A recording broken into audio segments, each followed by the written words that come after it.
দেখেছেন দেখেছেন কথা কইতে পারে, কাঁপিচ্ছে। হ্যাঁ, কাঁপিচ্ছে কেমন করে, আমি শিওর ডরাই প্যান্ট ভিজাই ফেলছে। এরা কোন আক্কেলে স্বরাষ্ট্র উপদেষ্টা বানাইছে, শোনা যায় এটা নাকি বিএনপির রিকমেন্ডেশনে করা হয়েছে, সত্য মিথ্যা জানি না। উই নাকি কেউ গেলেই তাকে কয় যান বিএনপি করেন বিএনপি করেন, এটা নাকি কয় উই বিএনপির প্রতি কৃতজ্ঞতায়। যাই হোক, সত্য মিথ্যা তো জানি না। আবার অনেকে আমার কাছে উষ্মা প্রকাশ করেছে যে আমি কেন ওরে 111 কইছি, উই নাকি ররে ফাটায় ফেলবে একেবারে, কারণ বিডিআর বিদ্রোহ নিয়ে ইন্ডিয়ারে ধরবে, ও ঠাইসা ধরবে। আপনাদের কি মনে হয় ইন্ডিয়ার সামনে দাঁড়ানোর হিম্মত রাখে? সব অপদার্থ উপদেষ্টা নিয়ে চলতেছে। আর এক উপদেষ্টা তৌহিদ সাহেব, উনি মায়ের বাচ্চা হবে তাই ছুটি নিয়ে নাকি আমেরিকা গেছে। এটা রক্তাক্ত বিপ্লবের পরে এই হইতেছে উপদেষ্টার অবস্থা। সালেজন কইছে যে সমস্ত মামলা দেওয়া হইতেছে তার নাকি প্রথম পর্যায়ে পার হইতে পারবে না। তো এর দায় কার বলেন?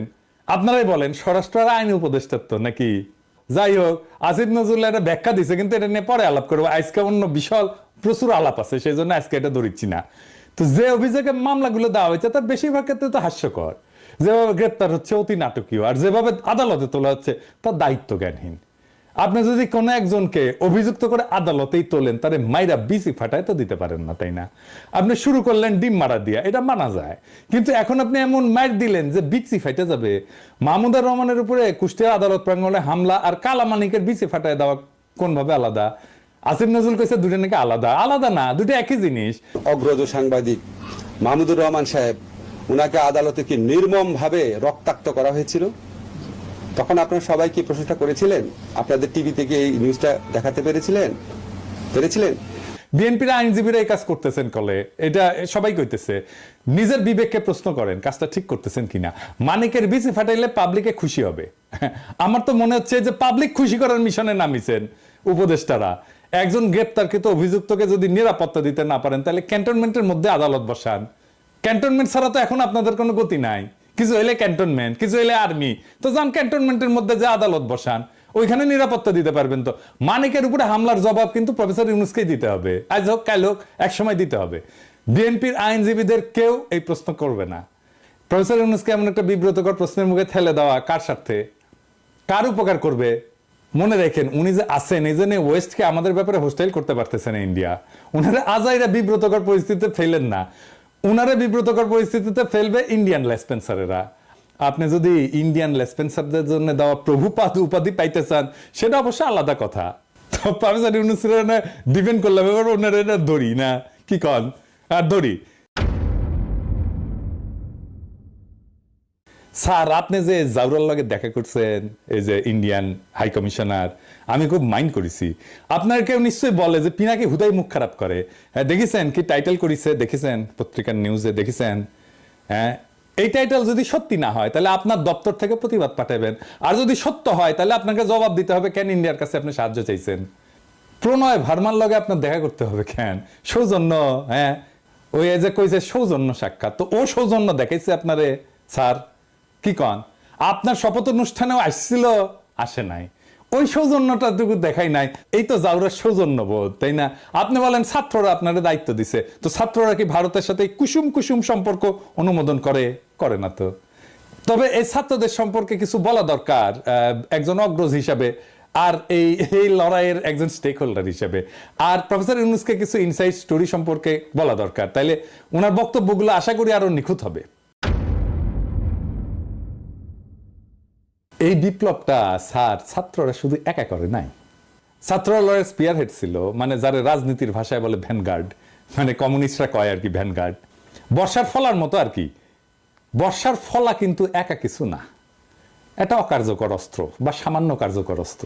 আর পিছের লাঠিটাও একা কিছু না, সামান্য কার্যকর অস্ত্র, কিন্তু দুইটা একসাথে এটা কার্যকর অস্ত্র হয়ে ওঠে। তো বর্ষার ফলাটা হইতেছে ছাত্ররা, আর জনতা হইতেছে পিছের লাঠিটা। ছাত্রদের সাথে জনতাও নামছিল, ব্যাপকভাবে নামছিল। শুধু বিশ্ববিদ্যালয়ের ছাত্র না, মাদ্রাসা ছাত্ররা নামছিল, শহীদ হয়েছে কাতারে কাতারে। কে নামে নাই? রিকশাওয়ালা, গার্মেন্টস ওয়ার্কার, জামাত, বিএনপি, হেফাজতের কর্মীরা, আবু সাইদকে শিবিরের সাথী। তো গত 15 বছর ধরে যারা লড়াই করছে তাদের রক্ত অশ্রু কান্নার উপরে দাঁড়ায় আছে এই লড়াই। এই লড়াই দাঁড়ায় নাই? এই লড়াইকে আকাশ থেকে পড়ছে? হঠাৎ করে বিজয় আসছে? আবু সাইদ যে বুক চিতায় দাঁড়াইছে, এই দাঁড়ানোটা প্রথম কে দাঁড়াইছে বাংলাদেশে?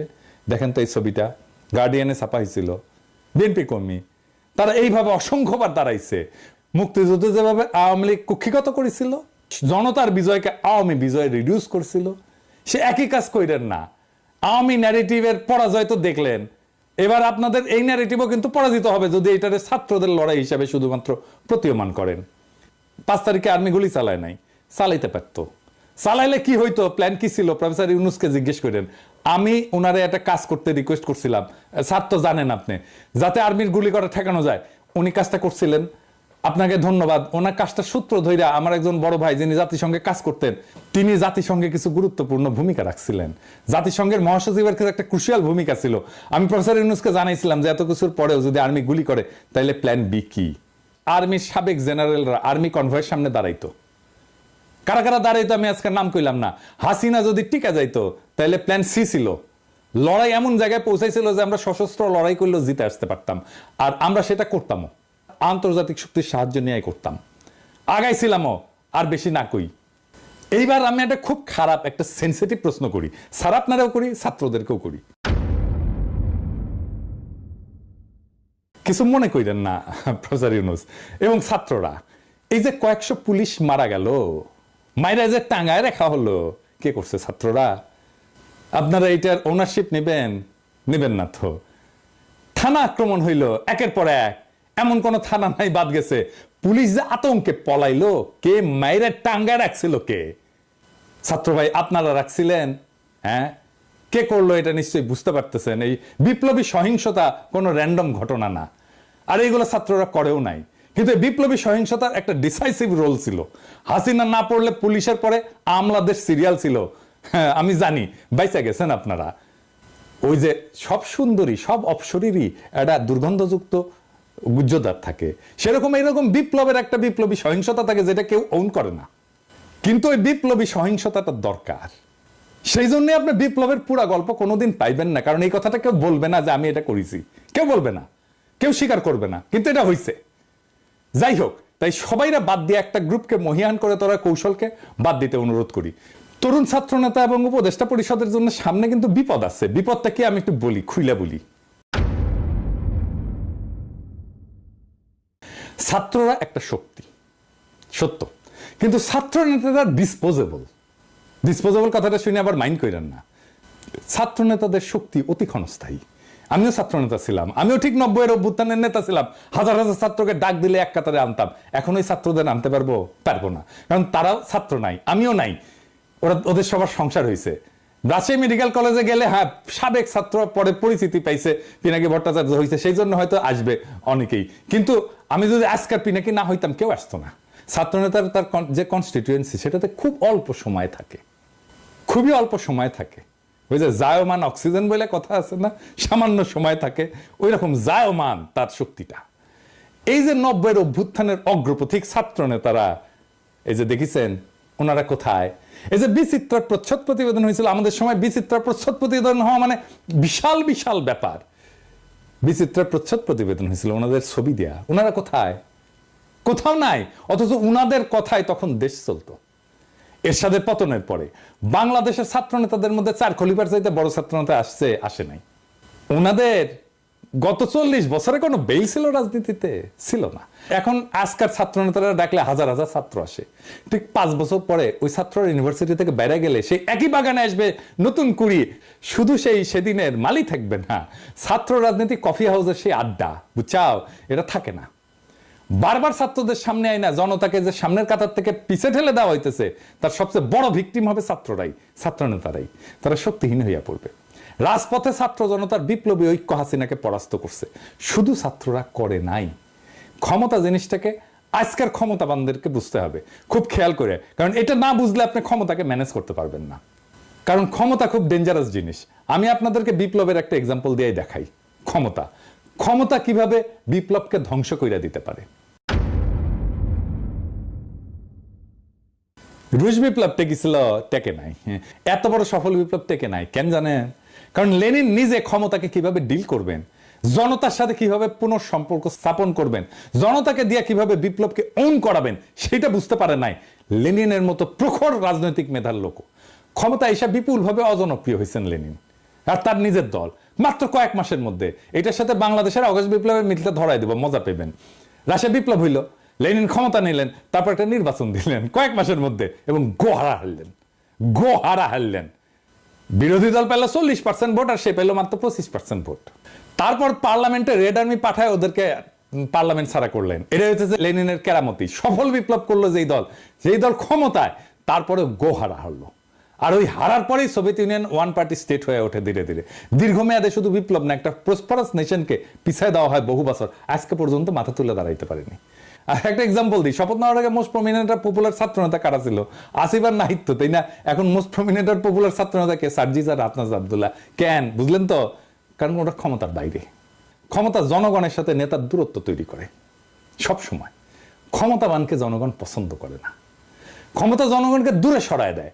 লেনিনের মতো প্রখর রাজনৈতিক মেধা এই ক্ষমতাকে ম্যানেজ করতে পারে নাই।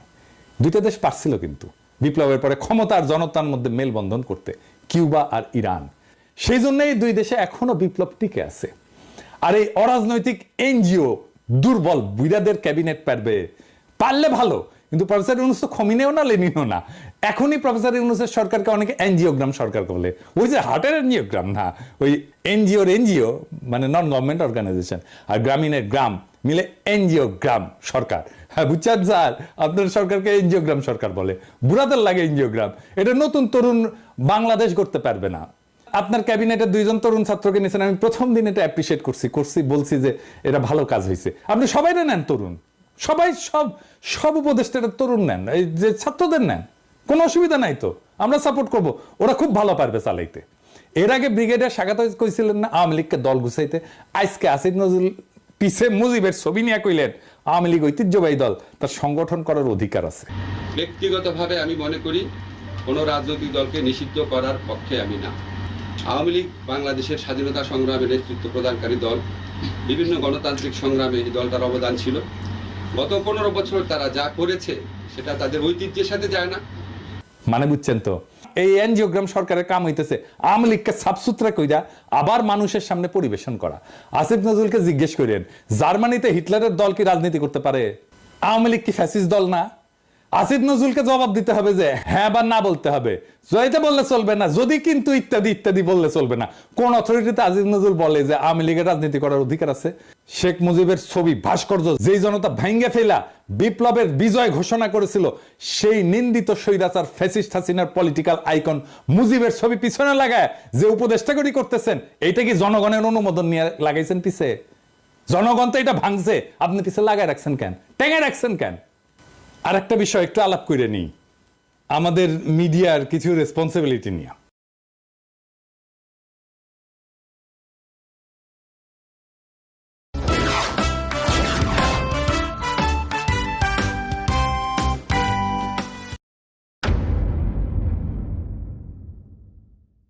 সরকার গুমের শিকার ব্যক্তিদের সন্ধানে 5 সদস্যের কমিটি করছে, এর মধ্যে সাজ্জাদ হোসেন একজন।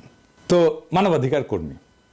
এনটিভি একটা নিউজ করেছে এটা নিয়ে, এই যে দেখেন, হ্যাঁ ওইখানে ছবি দিছে এই মালের, সাজ্জাদ হোসেনের বলে।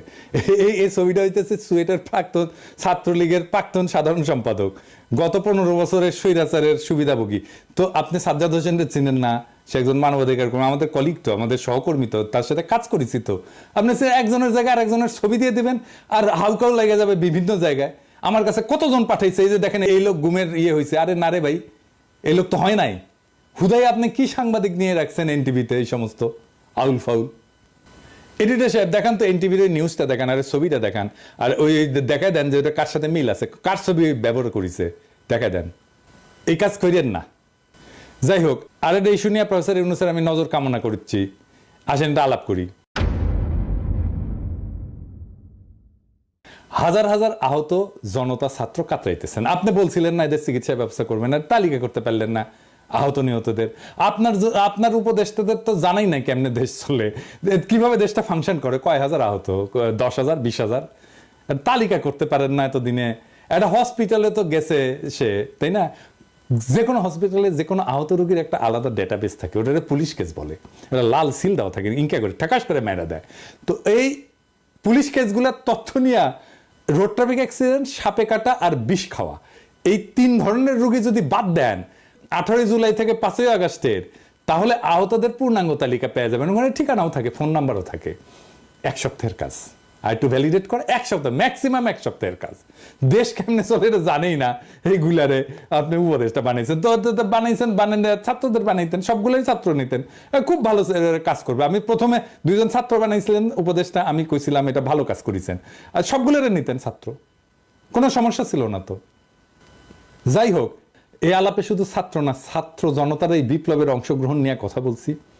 তো আমি শহীদদের নিয়ে এপিসোডে মাঝে মাঝে শেষ করতাম। আজকে আমি যারা নিয়ে কথা বলবো সে শহীদ কিনা জানি না, কিন্তু এই আন্দোলনে সে একজন নিখোঁজ ব্যক্তি। আসেন তারে নিয়ে একটু কথা বলি। ইয়াসিন আরাফাত একজন দরিদ্র শ্রমিক, রাজধানীর ঢাকার কুড়িল এলাকায় ইঞ্জিন মেকানিক হিসেবে কাজ করতেন। একই এলাকায় ফুচকা বিক্রি করতেন বাবা আবুল কালাম। গত 18 জুলাই বিকেল ইয়াসিন আরাফাত বাবাকে ফোন দিয়ে বলে, বাবা আমি খুব বিপদে আছি। এরপর ফোনের লাইন কেটে যায়। ওই ঘটনার 1 মাস পার হলেও ছেলের সন্ধান পাননি আবুল কালাম। সন্তানের খোঁজে বিভিন্ন জায়গায় ঘুরে বেড়াচ্ছেন। অন্যদিকে নিখোঁজ থাকার পর অনেকে ফিরতে শুরু করেছে।